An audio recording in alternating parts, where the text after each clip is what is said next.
Mesdames, Messieurs, bonjour et bienvenue dans ces informations. Nous entamons ce journal par ce communiqué du gouvernement de la République du Mali en franchissant une étape supplémentaire dans la violence avec l'amputation d'une main le dimanche 16 septembre 2012 à Tombouctou. En Sardine, rejoint Moujao dans l'ignominie et la barbarie. Le gouvernement réitère sa condamnation sans équivoque de telles pratiques qui foulent aux pieds les droits humains les plus élémentaires et sont en deçà de toute culture, de toute religion et de toute civilisation. Les faits et gestes abominables des terroristes sans foi ni loi et sont en deçà de toute culture, de toute religion. Les faits et gestes abominables, je le disais, des terroristes sans foi ni loi sont dûment répertoriés et les auteurs de ces crimes ainsi que les commanditaires seront identifiés et punis par la loi en vigueur au Mali ou la législation internationale. Le gouvernement tient à rassurer les populations concernées qu'il ne les abandonnera jamais et que la fin des vexations qu'elles subissent constitue la priorité des priorités. C'était là un communiqué du gouvernement de la République du Mali. Dans le cadre des préparatifs du pèlerinage 2012, le ministre de l'Administration territoriale et de la décentralisation a rencontré hier les membres de la commission d'organisation de la filière privée. Objectif, échanger sur les difficultés et dégager les pistes de solutions. Parmi les problèmes évoqués par la filière privée, la répartition inéquitable du quota de pèlerins entre les agences de voyage. On note également le nombre trop élevé de ces agences estimées à plus de 90. Tiemogo Konaté. Cette année, l'ambassade du Royaume d'Arabie Saoudite au Mali a octroyé un quota de 8000 pèlerins au Mali. Si la filière gouvernementale obtient un effectif de 1243, le reste est cependant réparti entre les agences de voyage de la filière privée. Cette rencontre du ministre de l'Administration territoriale et de la décentralisation avec les membres de la commission d'organisation de la filière privée avait pour objet de débattre des difficultés entravant la répartition équitable du nombre restant et de faire des propositions. On a eu à évoquer effectivement des difficultés de rassemblement même de pèlerins, compte tenu de la situation de partition de fait du pays. Mais c'est des difficultés auxquelles nous accordons beaucoup d'importance, mais qui ne devraient pas nous arrêter quant à l'organisation de cette activité très lucrative pour les agences de voyage. Au Mali, on dénombre plus de 90 agences de voyage, dont certaines seraient fictives. Ce nombre, jugé de trop élevé par le ministre, constitue l'une des difficultés majeures. C'est pourquoi, a-t-il poursuivi, le gouvernement se vertuera à travers des mécanismes appropriés à revoir à la baisse ces nombres. Ce sont les agences privées qui envoient le maximum de quotas. Compte tenu du nombre d'agences, il est toujours difficile d'essayer de répartir un quota limité entre plusieurs agences. Donc ce que nous avons recommandé, c'est qu'il y ait des regroupements d'agences. Nous souhaitons que pour l'année prochaine, qu'on puisse arriver à une dizaine d'agences. Si nous arrivons à une dizaine, il sera facile de vérifier le niveau d'engagement, le niveau de crédibilité et puis même les compétences de ces agences. Cette rencontre intervient à moins d'une dizaine de jours du départ des pèlerins. Il est prévu une autre après leur retour pour identifier l'ensemble des contraintes qui minent les agences de voyage en vue de parvenir à des solutions idoines. L'hôpital de Gao fonctionne aujourd'hui presque à 100%. Souvenez-vous, lors de la prise de cette ville, la structure hospitalière avait subi de nombreux dégâts. Les agents de l'hôpital sont aujourd'hui mobilisés pour offrir des soins de qualité aux patients de la région. Envoyés spéciaux à Gao, Dembawan et Bourama Traoré. L'hôpital régional de Gao se remet petit à petit. En effet, la structure avait été pillée et saccagée lors de la prise de la ville par les groupes armés. Quelques mois après cet événement dramatique, la situation de l'hôpital s'est nettement améliorée. Avant les événements, tous les services de l'hôpital qui fonctionnaient fonctionnent aujourd'hui, sauf l'unité d'Orel. C'est là parce que simplement, il y a une seule personne qui était dans cette unité, mais avec les événements, ça a trouvé qu'il était déjà en congé et il n'est plus de retour. Donc ça veut dire que l'hôpital fonctionne à 99%. Pour Dr Djité, la structure hospitalière mène à bien ses missions de service public. Les principales pathologies prises en charge concernent le paludisme, les infections respiratoires, les maladies diarrhéiques et la malnutrition. Et l'hôpital dispose d'agents suffisants pour offrir des soins de qualité aux populations.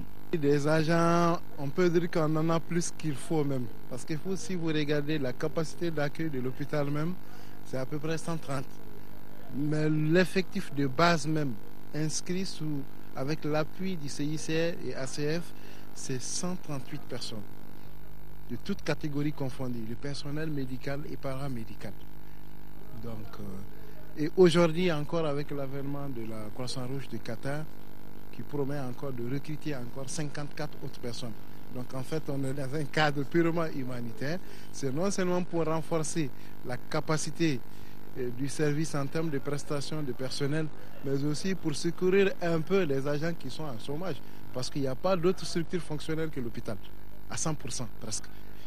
Seul point noir, l'hôpital régional de Gao souffre du problème de référence évacuation pour les femmes en travail. Principale raison évoquée, l'insécurité qui règne aujourd'hui dans la région. C'est ce samedi 22 septembre 2012 que le Mali va célébrer le 52e anniversaire de son accession à la souveraineté nationale et internationale. À quelques jours de cet événement, nous allons découvrir la salle qui a servi de cadre à cette proclamation d'indépendance. C'était là que plusieurs Maliens se sont donné rendez-vous dans les années 60 pour discuter de la cause nationale. Ibrahim Traoré nous fait découvrir ce lieu chargé d'histoire. Est-ce que vous savez où est-ce que l'indépendance du Mali a été proclamée? Bon, vraiment, je ne sais pas. On veut juste savoir si vous savez le lieu où l'indépendance du Mali a été proclamée. Ah, je ne sais pas. Comme bon nombre de Maliens, beaucoup d'élèves de cet établissement scolaire ignorent que la République du Mali est née ici, au lycée technique de Bamako. C'est précisément dans cette salle dite de l'indépendance que la souveraineté nationale a été proclamée le 22 septembre 1960. C'était à l'issue du congrès de l'USRDA qui avait réuni ici l'ensemble de la classe politique et de la société civile de l'époque. À l'époque, déjà, il y avait un consensus total sur la démarche. C'est-à-dire que la multiplication des partis qu'il y avait, c'était estompé pour que tout le monde parte de façon unitaire à la fédération. Donc, l'Union soudanaise RDA, qui était le parti au pouvoir à l'époque, a réuni un congrès dans cette salle. Cette salle, pourquoi? Parce que à l'époque, le niveau d'équipement du Soudan était tel que la plus grande et la meilleure salle que l'on pouvait offrir à plusieurs délégués, c'était vraiment cette salle-là. Donc la réunion s'est tenue là et le président Modibo Keïta, de mon point de vue, a prononcé un de ses meilleurs discours. C'était empreint de sagesse, de maturité, de vision politique. Le fait de choisir le nom du Mali, le président Modibo Keïta le dit d'ailleurs, il dit que c'est pour faire mal. Ceux qui pensaient qu'ils vont, disons, faire disparaître le Mali, le nom du Mali, à travers la République du Mali, va continuer à sonner comme un gong dans la conscience de ceux qui ont voulu briser et faire disparaître. La mythique salle de l'indépendance garde encore ses premiers carreaux. Les portes et les fenêtres restent toujours intactes. En 1960, ce lieu incarnait une véritable école de culture patriotique. Tous les Maliens se retrouvaient ici pour se parler. Si vous regardez la classe politique de l'époque, elle s'était battue pour donner une identité, une image, une âme à un espace, le Soudan français, qui en fait existait déjà en termes de construction historique. Mais malgré que l'on ait créé les colonies, le Soudan est resté le roc, parce que nous étions le cœur du dispositif de l'Afrique occidentale.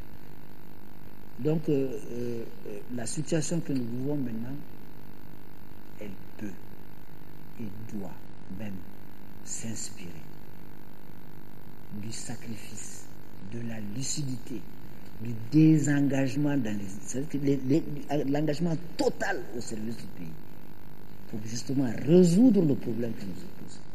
Et ça s'est fait dans une belle unanimité. Tout le monde était présent. Je répète, l'Union soudanaise RDA, le PSP qui avait même changé de nom entre-temps. Tout le monde était là, on se retrouvait dans une grande structure pour la cause du Mali. Les pères de l'indépendance ont posé avec fierté leur acte. Le Mali d'aujourd'hui doit s'inspirer de cet exemple d'antan pour faire face aux challenges du moment. En deuxième région, le parti écologique pour le Mali a procédé samedi dernier à Diogo, dans la commune rurale de Tienfala, à la plantation de 600 pieds d'arbres d'espèces locales. Cette activité de reboisement a regroupé les militants et sympathisants du parti écologique et les populations de la commune rurale de Tienfala. Koulikoro, Agibou Koulibaly. La préservation de nos ressources naturelles et de notre environnement est au centre de la politique de développement du Parti écologique du Mali.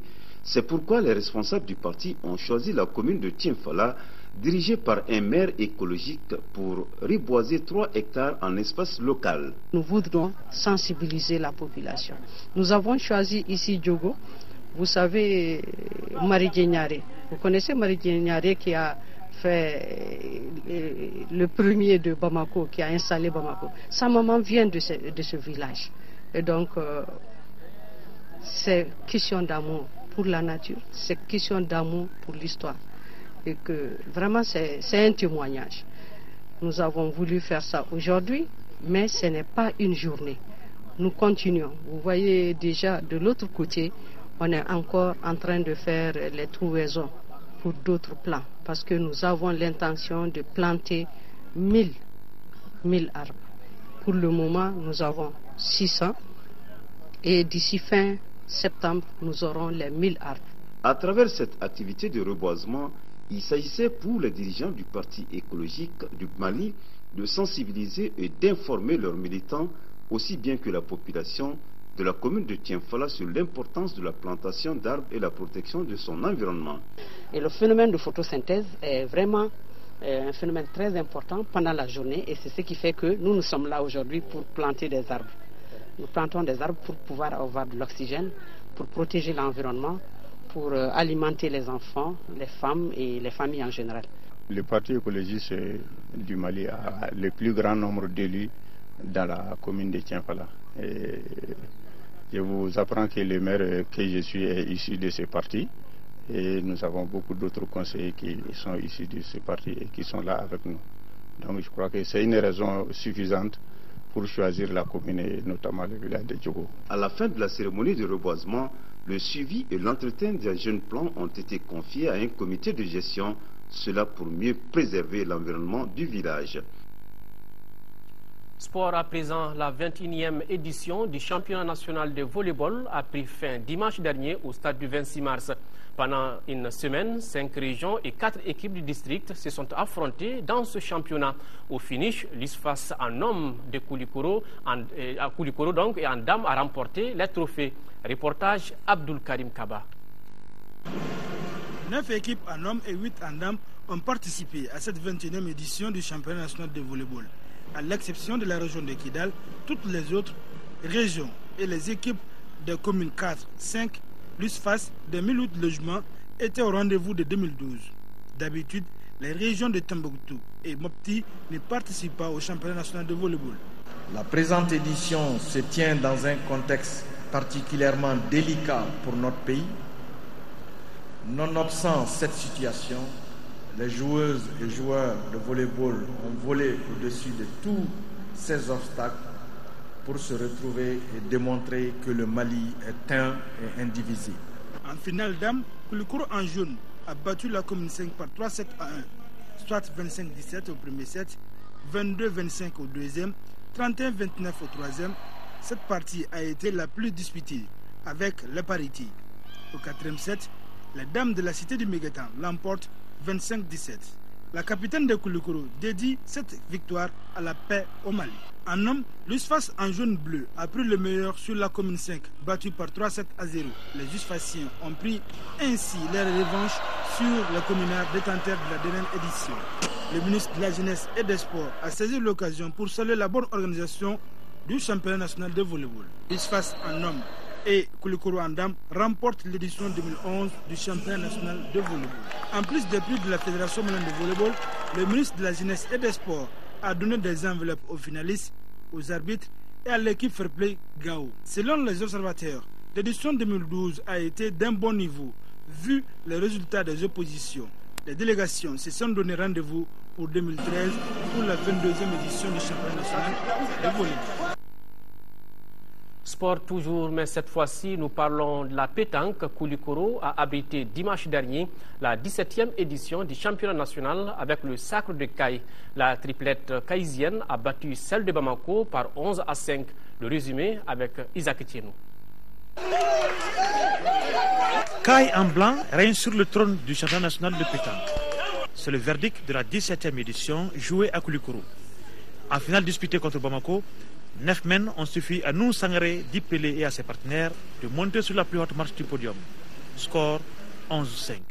Vraiment, je suis heureux aujourd'hui. C'est la deuxième fois consécutive que j'apporte le championnat.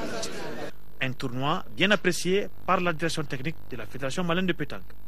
Franchement, je suis très satisfait par rapport quand même à cette appréciation technique parce qu'il y a des équipes quand même émergentes qui se sont fait voir pendant cette compétition. À l'heure des récompenses, Caille enlève le gros lot. La première place des tirs de précision est revenue à Moriba Diop de Bamako. Tombouctou a obtenu le fair play. Sa présence est un signal fort pour la jeunesse malienne. Nous sommes porteurs des messages de la jeunesse du Nord pour montrer au monde entier qu'on ne va jamais céder au découragement et que la lutte continue. C'est le lieu de vous féliciter tous, notamment les gens de Tombouctou. En dépit de la situation, ils ont pu se joindre à nous pour égayer notre manifestation. Au nom de toute la fédération, on leur souhaite un bon retour et vraiment une prochaine accalmie pour tous les pays. 29 triplettes de Bamako, Koulikoro, Tombouctou et Caille ont pris part à la compétition. Ségou a effectué le déplacement, mais n'a pas joué. Koulikoro a tout de même reçu son pari. Oui, sport et santé, on va juste franchir un petit pas. La chronique santé du jour nous parle de l'hygiène des mains chez le personnel soignant. Dans le cadre d'un programme de l'OMS pour la sécurisation des patients, l'hôpital Gabriel Touré produit désormais une solution hydroalcoolique conseillée par l'asepsie des mains du personnel soignant. Mais ce personnel doit aussi doit se laver correctement les mains à l'eau et au savon. L'objectif est de mieux faire face à ce qu'on appelait naguère les infections nosocomiales et qu'il convient d'appeler aujourd'hui les infections liées aux soins. Focus Santé, une réalisation de Kessira Emmanuel Dambélé.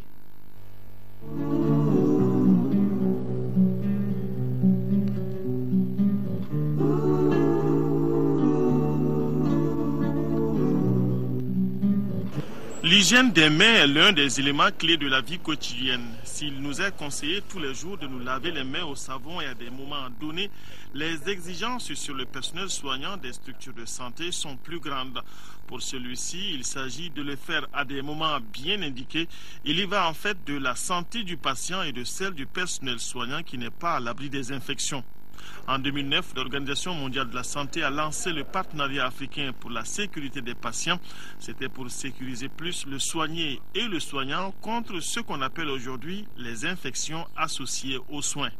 Ça va plus large, ce n'est pas seulement à l'hôpital, mais on dit plus infection nosocomiale, on dit infection associée aux soins.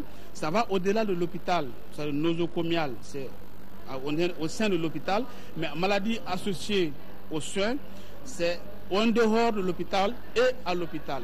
Je prends un exemple, même des soins prodigués par un personnel soignant à domicile, lorsque les patients s'infectent, donc c'est une infection associée aux soins. Et ça va au-delà de la sortie du patient. Le patient peut sortir et même 30 jours après, s'il contacte une infection, c'est une infection associée aux soins. On pense que l'hygiène des mains est simple, mais lorsqu'on s'y met, on se rend compte que c'est simple, mais très peu de praticiens y pratiquent. Alors que ça peut amener d'autres infections plus graves. Après l'hôpital du Point G, c'est à Gabriel Touré de se mettre à jour en ce qui concerne la sécurité des patients. La structure vient de boucler une formation du corps soignant et des agents de la protection civile de Bamako et de Kati en hygiène des mains. C'était à travers le lavage à l'eau et au savon et à travers la friction avec la solution hydroalcoolique. En milieu de soins, nous préférons le savon antimicrobien qui le plus souvent est un savon liquide et c'est ce que nous enseignons aux professionnels soignants de l'hôpital de façon à ce que cette activité en dehors de l'hôpital aussi puisse être accomplie dans tous les établissements de soins à travers le pays. L'autre moyen, la friction hydroalcoolique, c'est l'utilisation d'une solution hydroalcoolique qui se fait déjà ailleurs dans beaucoup de pays.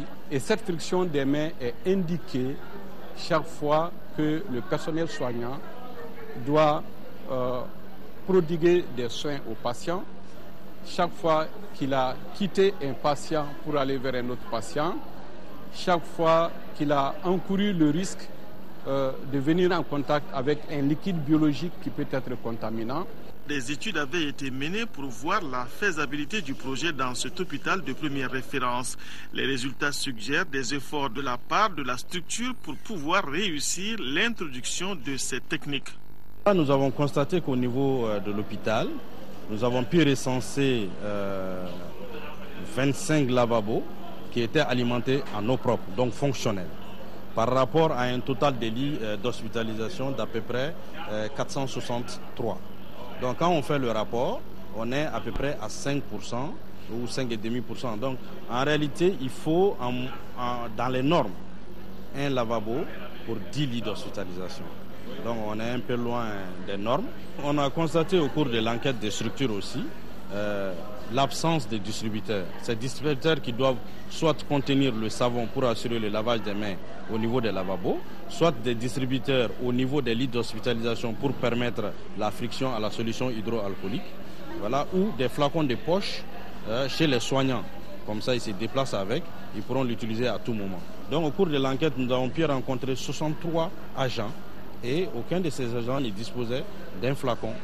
L'hôpital Gabriel Touré devra faire des investissements pour réussir l'introduction de ces techniques. Mais déjà, la solution hydroalcoolique utilisée dans la friction des mains est déjà produite sur place. Elle sera mise à la disposition de tout le personnel soignant pour sa sécurité et pour celle des patients.